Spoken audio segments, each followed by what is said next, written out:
in New York. CNN's Tim O'Brien has been working the phones, as all of us have been throughout the day, and he joins us from Washington with an extraordinary piece of information on the Pentagon crash. Tim, are you there? I am. Our understanding is that Barbara Olson was on the plane, a frequent commentator on CNN and the wife of Solicitor General Ted Olson. She called her husband twice during the hijacking to tell him the plane had been hijacked. And they lost contact once, and she called back.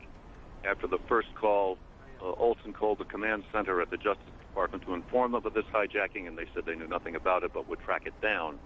Barbara Olson told Ted the following story, that all the passengers were herded to the back of the plane, including the flight personnel, including the pilot.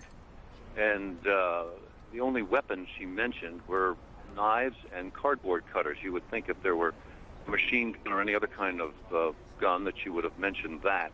But the only weapons she mentioned were knives and cardboard cutters. I asked Ted if she made any reference to nationality of the hijackers or any suspicions about the motive, and he said she made no reference to that at all. They didn't have a whole lot of time to talk. She said to Ted, "What do I tell the pilot to do?" Somewhat typical of Barbara, a take-charge kind of person. But there was nothing they could do, and they're all trapped in the back of the plane. Did she, or was she able to tell Mr. Olson how many hijackers were on board the plane? Or at least how many she may have seen? I asked Ted that.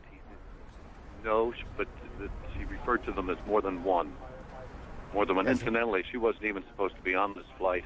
She was booked on a flight yesterday, but today is Ted's birthday, so she wanted to be here this morning to have breakfast with him before she left. And sad story.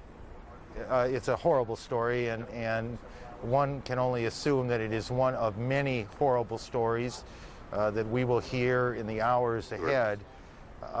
It says something about the world we live in, that people, while this was going on, were able to make cell phone calls. We heard earlier today of another call that was made from a plane, that there was some awareness on the ground, perhaps not formal awareness, but some awareness of what was going on, at least on some of those, excuse me, on some of those planes. Mr. Olson must be devastated. Well, you can imagine.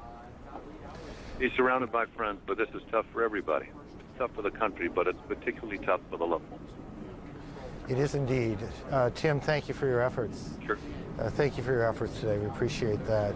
Again, Barbara Olson, one of the 200-plus passengers on 4 different airliners, and we have no reason to believe that any of those people survived the crashes today here in New York, in Pennsylvania, outside of Pittsburgh, and at the Pentagon in Washington.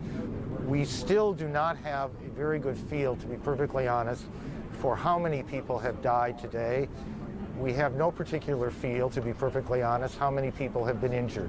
We can only surmise that we are talking in the hundreds, the thousands of people certainly have been injured today. How many of those will survive, we do not yet